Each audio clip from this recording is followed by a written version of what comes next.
You don't have to do something because other people are doing it, but really have that sit down with yourself and ask yourself the questions, why am I doing this? And we streamline all of these different things that are just hindering people from getting their products out there. Streamlining the processing. I feel like that is where we have to go. If I wanted to make money as well, if I was not afraid of what happens in the agriculture business, I would be in processing. That is an industry that is sustainable. There is demand. There is no single day that people don't eat. Even in the lockdown, people are eating. They were not buying personal branding services. Do you aspire for a booming middle-class economy? Listen along to understand what turns the wheels of Uganda's economy with our line of incredible influencers in their fields. Welcome to another episode of the podcast on marketing. Today is quite a special day because we have a lady, a coach, a personal branding enthusiast who needs no introduction, Miss Victoria Nyanzi. She has deliberately set out to educate, to coach young professionals and professionals in general on how to be perceived. I think we'll use that topic and ride it through the entire conversation of achieving a middle-class economy, where you talk to different professionals in tech, in marketing, in manufacturing. All of them look up to you and want to be better. But if they better themselves, then they're able to perform better, to be looked at differently, but also in the bigger picture, Uganda, right? So we're going to be exploring all the amazing work you're doing. Welcome to the podcast, Miss Victoria. Thank you. Thank you for having me. How do you do it? It's a lot, but I get it done. You get it done. I like the recent challenge on LinkedIn, but you'll be telling us more about it. I'd like to start with getting to know you a little bit. How did you get into marketing? How did you even think of being the personal branding coach you are today? Well, I studied a bachelor's degree in business administration, majored in marketing from DJ University. Right at university, in our first year, I had a friend, a very good friend even right now, and she introduced us to the world of marketing, trade marketing. So we used to be those girls that would be in supermarkets, selling Omo, selling G. I feel like everybody did that at some point. I don't know, but yeah, I think every girl, done ushering, all of the things. Yeah. So by the time we were in our second year of specialization, I was intrigued by what happens in marketing. One, because it felt broad. At some point they're telling you event marketing, then this, then that, so it was interesting. My friend had already majored, right in year one she was doing science and marketing. Mm-hmm. So that's how I came in. Did BBA, majored in marketing. Then right after school, my first job in 2017 was a PR officer job with the Club Pilsner. They were running the Club Music Video Awards in 2017. A gentleman, I think we met on Instagram, told me, I saw your Instagram profile, you always post. I was posting random things. In Uganda, artists just have a lot of drama going on. So I would come on and just write my things. I think artists need PR. I think artists are doing this wrong. I think artists need to improve that. Oh, we have an opinion, don't we? Yeah. So the many times I used to do that, I think, when they were looking for someone to support them for PR for the event, the guy said, I spotted you, and when you applied, I just told them, let's have Victoria. Yeah. So that's how I got my first job. It was a PR officer job for the Club Music Video Awards 2017. I really speak much about it and thank the people for giving me that opportunity. Because you off. Yes, it opened my eyes to what happens. It opened my eyes to the networks. I was young, but interacting with different people, celebrities, artists. I learned in depth, at least in terms of press releases, stakeholder engagement, because we were working with Moringa. Moringa has a strong PR team, and it was just good for us to learn different aspects of it. But then after that, the contract was short-lived, the event ended, post-event PR was done, and I had to get back on the bench, look for another job. So that's how I ended up in a bank. I went back to the drawing board again. I went to I&M Bank, formerly Orient Bank. I joined the till. I was a bank teller for, I think, 1 year. Was really performing well because I'm a very competitive person. I'm very competitive and I make sure I deliver. In the bank, our deliverables are simple, just transaction. And I don't know how, but if people would have 200 transactions, I would have 400. I would not make shortages or losses, but I wanted to be the best. Every Monday, they're sending the list of top performing tellers. I'm number one. And that's how I moved on from I&M Bank and joined Jumia. I met the person that connected me to Jumia at the bank in Kampala. It was a move from the bank, which is a lot of sales and customer service, account management in Jumia. Coming closer to COVID-19, that I then applied for a remote role in marketing. I saw this South African agency hiring for an account manager in Uganda. And I said, I feel like if I've been doing this in Jumia, negotiating clients, onboarding them, managing them, I can do it for this other company. So I joined the marketing agency, was handling key account management in Uganda, managing clients, making sure work is delivered, everything.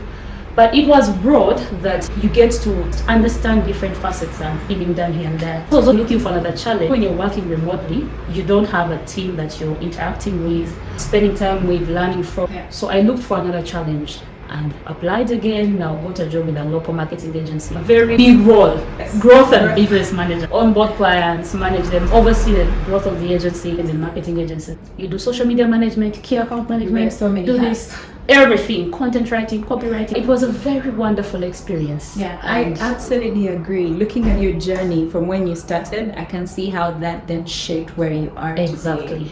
Having worked, for example, you're very primary in 2017, that's a big deal. Nabures, I had the pleasure of working there. They are top notch. They train their staff. They work with the best in the game. So having worked with Moringa, and then now your experience with a bank, customer service, they're customers, but the bank customers are quite exceptional. They are so demanding. So also having that hands-on experience, but also e-commerce. Yes. At the time when it was still in the hands, fantastic. Okay. So now, what have you noticed along your journey? Say with your first gig at Pilsner or with Club Pilsner. Yes. So now with your first gig with working at Moringa and today, how have you noticed people branding themselves? To be honest with you, back in the day, there was not a lot of personal branding. We were simply people did it unawares. Yes. We were not doing intentional personal branding. We were simply doing our job. Maybe the people that were doing intentional personal branding were Instagram influencers because they were building their personal brands. But when it comes to corporates were not doing intentional personal branding. Absolutely. We're going to the job, doing our jobs. We're not minding what do people think, what do I stand for, what am I doing, was simply living.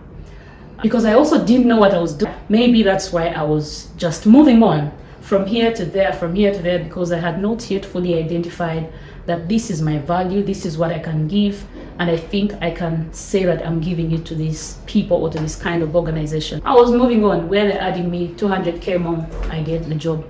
500k more, I get the job. So, but right now, with all of this information and knowledge around, people are opening up their ears and eyes to looking at the bigger picture. That if I show myself like this, if I identify out of the many things I do, this is my biggest selling item, then I can use it to grow my career or business as well. Things have changed. I've heard you talk about fear. Professionals not have fear, but also that imposter syndrome. Do you think it's helping more professionals become better at positioning themselves the way you have pointed it out? Is it easier now to position yourself, especially with digital platforms or social media that you speak about all the time? Do you think it's better now? Back in the day, you would not get information, or if there was information, there was no one giving us access to the information. There were not many people speaking about something for us to even look at it as important. Time back, December, I was cleaning my Facebook, I was looking at it, and I saw some posts I used to make in 2016. It's so funny, I used to make posts about personal branding, but I didn't also understand it. But I think it used to intrigue me. There is one particular post I saw where I properly wrote that you are the author of your own story. And now that is our tagline in the African Sisters Network.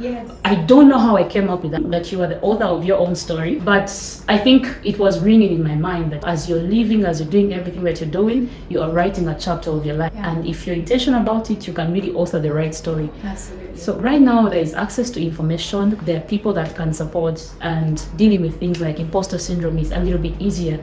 You have someone that can push you, someone that can see the strength. They can tell that you did this better, so you can improve here. I think it's a very good thing.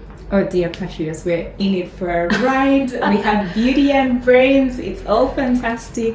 It would be nice to just give us a primer. So positioning, if someone is not understanding what we're talking about, what do you mean? How should people position themselves for growth or success? Let me start with a very simple example. We have a laundry lady at home that does our laundry. She doesn't stay in the premises, but when she comes to do your laundry, she makes sure that she comes back in the evening, she unhangs, she folds, and she puts back your clothes. Wait a minute. Do you know what it will take for Uganda to achieve a middle-class economy by 2040?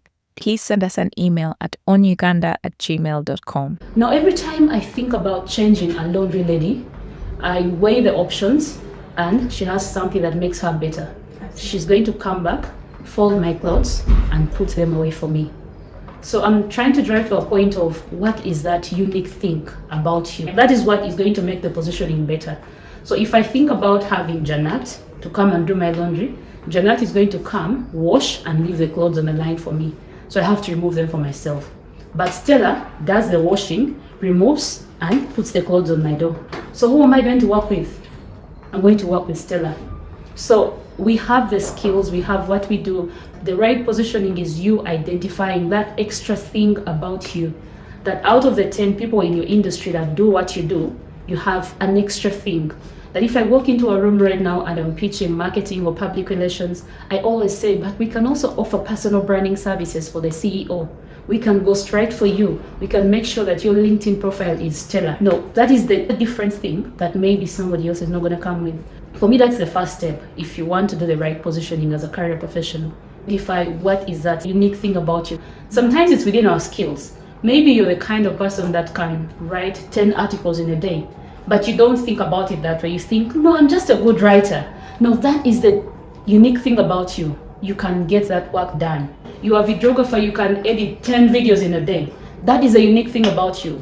Clients keep telling you efficiency is your name. You deliver to the dot. So what makes me different is how I deliver. Even when I'm pitching, I'll tell people, when you work with me, just trust me to deliver. Efficiency is my second. So it starts from you identifying what makes you unique, you align it to your skills, and then use it to communicate your value. And we communicate our value on social media, in networking space. But I think the challenge or the mistake that people make is we think positioning and personal branding is simply communicating.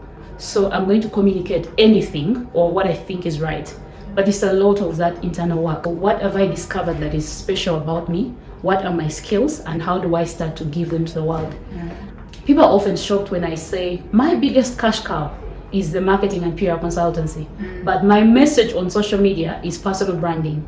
And my assistant asks me, how is this possible? I tell her because I have worked in the industries and now people know that she does this. What makes me different from somebody else is the personal branding. And I'm just using it to preach the message that you're going to come to me and book a brand strategy session, a social media strategy session, yet it's not the content I give.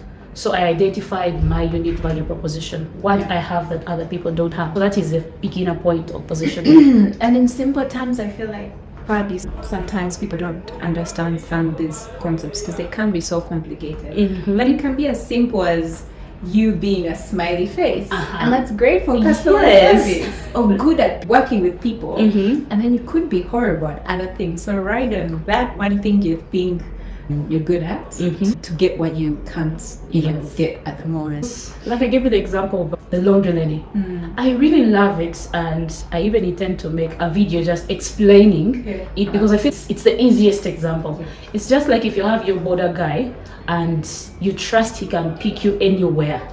Now that is what makes him unique. The fact that you, the customer, can say, Jonah can pick me even if I'm in Mukono. So you as a person, you also have to identify that thing about you. What can people say that they would rather work with you because of that thing?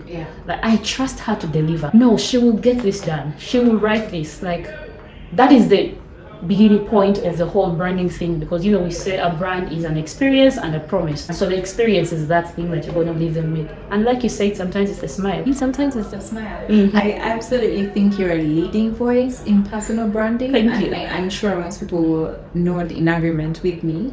And you have now formed an entire community, the African Sisters Network. They're very engaging, and they also go ahead to do what they have been told by you, which is always fantastic for me to watch. I always read comments and someone else is saying, yes, I can't wait to do it. It's a vibrant community, and today it's very common to hear people tell you with the digital platforms you can create your own community on email, you can create your own community on the social media platforms. Tell me the benefits, especially the ladies in the African Sister community are realizing, and what success stories are you hearing from that? Because we can see that on social, but you as the founder, you're definitely seeing much more than we can see. Yes, so I would say one of the benefits is people just discovering themselves, discovering their strengths. Every day you find a message in the WhatsApp group, someone saying, I used to fear to speak up and now I can speak up. I used to fear to do this and now I can do it. And when they send those messages, I really can relate to everything they're saying, because one of the things that many African girls struggle with is confidence. It's so funny that when we see people on social media, we feel like there's an influx of creators. People are confident, they're doing this. When you check TikTok and see people dancing, you're like, girls are confident. Until you come to the ground and interact with people, you notice girls lack confidence. Some of them have these things they can do, but they just don't know, how can I start? They just don't even have the right skills. What should I do? How do I say that? So the biggest success stories is just a simple post when someone just says, I made my first LinkedIn post. I spoke in the boardroom for the first time. I went into an interview and I didn't shake. Because that is a foundation we are laying. Now imagine if after 1 month of interacting with the African Sisters Network, you're able to go to an interview and you're not shaking. That means after 10 months, you're going to be able to stand up and just articulate everything that you do. So as we wait for any bigger success stories, boardroom positions and everything, developing that muscle from the ground to understand who you are, what you do, and the value that you can give the community. Each and every day, if any girl is able to acknowledge that this is what I can do and this is how I can give it to the world, for me, that's a success story. So much of what they get, we have classes on different things, confidence building, personal branding, showing up on social media, telling your story, which is a very important aspect of it all. Do you see what you're doing there? I see. It's a movement. It's a movement that for me, when I look at it from an economic perspective, there's girls who are less confident, who are timid, are going to go into boardrooms, shatter ceilings, and also then contribute in a way to whatever they're doing. Then they're getting more money, they're paying their taxes. They're then achieving a middle class economy that we're hoping for. It's honestly lovely to see. For people who would say probably want to say social change, I think you want to see more professional change in the workplace, and which is happening today. There are a lot of people now, and especially LinkedIn, because this is your cup of tea. But with changing for the better. I've had guests on the podcast before who have told me, yes, I was changed by Victoria Nyanzi, and we have to get her on the podcast. I then wonder for you, for example, for personal brand, in terms of opportunities, what kind of opportunities do you see, apart from people being better at their work, at their branding, or shaping their narrative? What are the opportunities in terms of investment? If there's someone there with their money, I was in Shark Tank a lot and Dragon's Den, so I keep thinking, because Ugandans are very creative, they're very innovative. If someone had their money just there laying around, where would they invest it if it was in personal branding? Or a student out there who perhaps watching or listening and they want to be better at themselves. We talked about confidence and they want to have that trust that you talked about when people want to work. Where are the opportunities for them to tap into? Okay, let me start with the Shark Tank one. In case someone has their money and they want to invest it in personal branding as an industry, I want to be honest with you, it's just a knowledge economy. So people are looking to buy knowledge and they're also looking to acquire knowledge. In everything, or most of the things that we do, especially when we are on journeys of self-discovery, we are now consuming them from people out there. Like we take personality tests, we take courses on Udemy, and all of those things are from other founders or other people that did it. But the industry for those kind of things in Africa is still virgin. I don't want to call it like a platform where you can just log in and take these $1, $2, $3 things of from starting from your self-identity, personality, this up to the end. I've spoken about it, but it's my dream to found a company that can help people identify themselves from point A to Z. So African Sister Network. So how would we make money is, you start from the beginning, like you're going to take, let's say, a personality test, you're going to pay $1 to get results. Then you move on to now, how do you align that test to who you are as a person? Maybe you pay $3 for that kind of result. Then you probably want to take now a course on how to discover your full self. That's like $9. So we have you on a journey of learning, and maybe in 6 months you'd spend $100 on the platform. But just imagine if we can have 1 million people spending $100 on that kind of platform. We take you step by step. You're not just moving from in optimization before you even know who you are, which break down the courses by size. But in a month or in 6 months, you just spend $100 on that platform. So for me, that's my really big goal. In case someone is looking for how to invest in the personal branding industry in Africa, in Uganda, that's something that we can do. Absolutely. Now, in terms of opportunities, That's pretty much the same case abroad, where little students or little children, their parents really identify what they're really good at and focus on that the entire journey. So there's a lot of time saved on reinventing the wheel as opposed to going straight to what they're meant to be doing. But now for grown-ups, we want to discover ourselves. We want to get back to the drawing board. In terms of opportunities, when you build your personal brand, it's very simple. All of us do the jobs that we do right now. But unless people know you and that job that you do, it becomes difficult to get an opportunity. Your is always knocking on doors. I'm applying for this job, I do this so well, I do that so well. But once you start to actually show people what you do, every day you're sharing it on LinkedIn, you're sharing it here, you stop being the one that knocks on doors, and now you have doors knocking at you. Or it's easy when you walk into a room and say, I am Victoria Nyanzi and I can do this for you. Because people are, oh, she can do it. So the biggest opportunities are there in freelancing, in consulting, right? You open the door, you make it easier for you to be found and for you to be hired.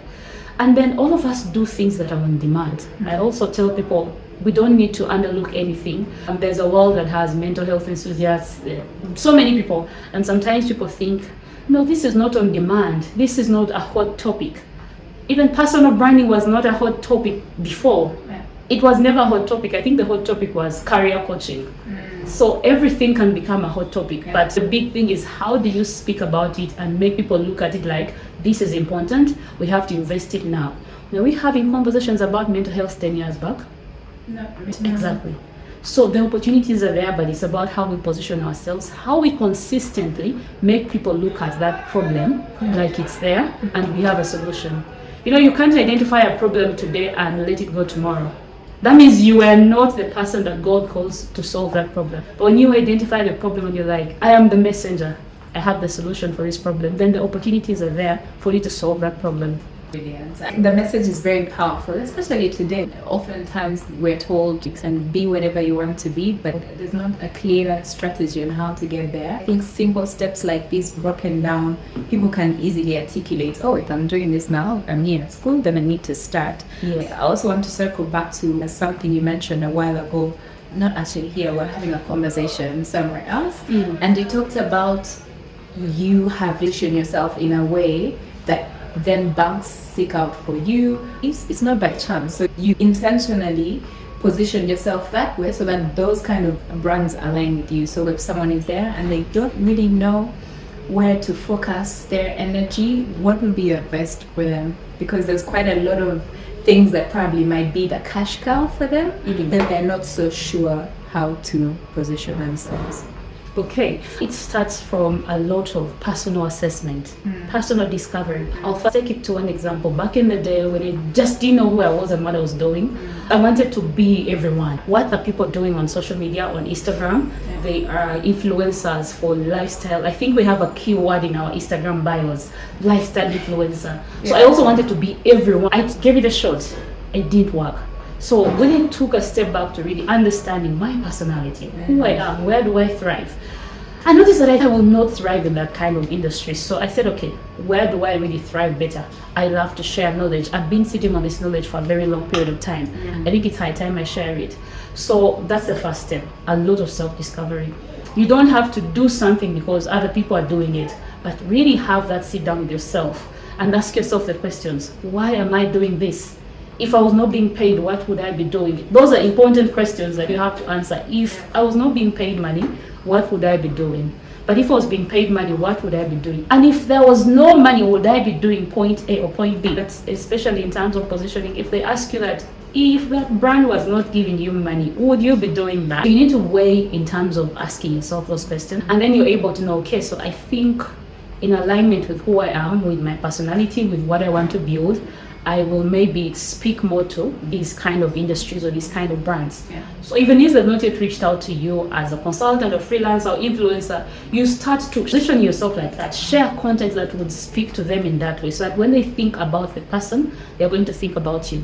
So if there's a mistake that we make, we want to be everyone, or we want to be what people are perceiving us to be, instead of really diving deeper into understanding who we are and how can we give that. I similarly commend your courage and your general enthusiasm, which we can also see now. Acknowledging something comes from a place of probably luck. In this case, this lady was admiring what you had. I wonder what kind of challenges your community faces in terms of achieving their desired personal brand. Because when you talk about fear and imposter syndrome, but are there any challenges that probably the public should know? The other thing would be not seeing the bigger picture. You can't force anyone to see the bigger picture. Sometimes I want to beat your Get in there. I want to tell you this is the bigger picture. Yeah. When you do it like this, you will achieve this, but I can't force you to see the bigger picture. So I think we can blame fear and imposter syndrome, but then the other thing is just not seeing the bigger picture. Because I always tell people that once you see the bigger picture, once you have set those goals, they wake you up in the night. Like, what I envision for myself, I'm 23 now, and I want to be on Forbes 30 under 30. So this is what I have to do. You go on the drawing board, you make your research. What does Forbes want? They want a strong social media presence. They want 100K followers and more. I need to grow them in a space of 7 years. They want you to be impacting community. I'm doing that. They want you to be running a business. Let me register my business. So you have set goals for 7 years and you're walking back to walk towards there. So for me, it's a lot of not seeing the bigger picture. Because if that young girl out there envisions Forbes 30 under 30 at 23 now, she's going to walk back and say, my God, Forbes wants a minimum Instagram follower out of 100K followers. What is your bigger picture? Well, one of the bigger picture is what I shared with you. I would want to run a company that is simplifying personal branding and everything, personality tests, whatnot, to the end. That's one of my bigger pictures. What keeps you up late in the night? That's one. That's one. Then the second is I would love to see people's lives transform. Every time I see transformation, every time I see somebody change from who they were to becoming somebody new, it gives me joy. So that's the other thing that wakes me up at night. I really appreciate it when you see traits of a leader come out. I honestly feel very honored that you get to share this with me and now the audience, which is honestly very humbling.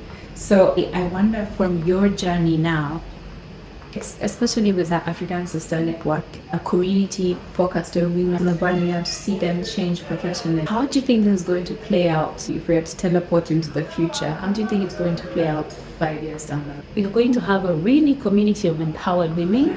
We already have a lot of women empowerment going around. But 5 years down the line, you're going to have a very strong community of empowered women. Guys, better watch out! There's this trend. Many young girls are just stepping away from the 9 to 5, starting their own businesses. I respect all the young entrepreneurs. I meet girls every day and they register these businesses, they're running these businesses, and I respect them.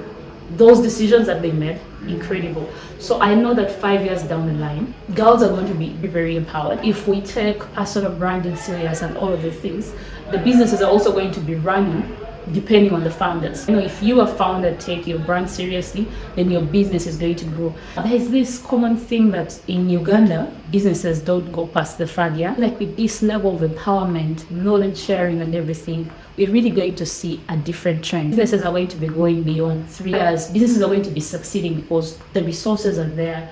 People are being taught, they're being empowered. So it's not like back in the day when you were running a business without resources, without knowledge, no bootcamp, no mentorship. So it's going to change. A lot is going to change. I'm impressed because even the founders are getting courses. So if it goes down to that, I because you have no doubt it's going to be a going to change.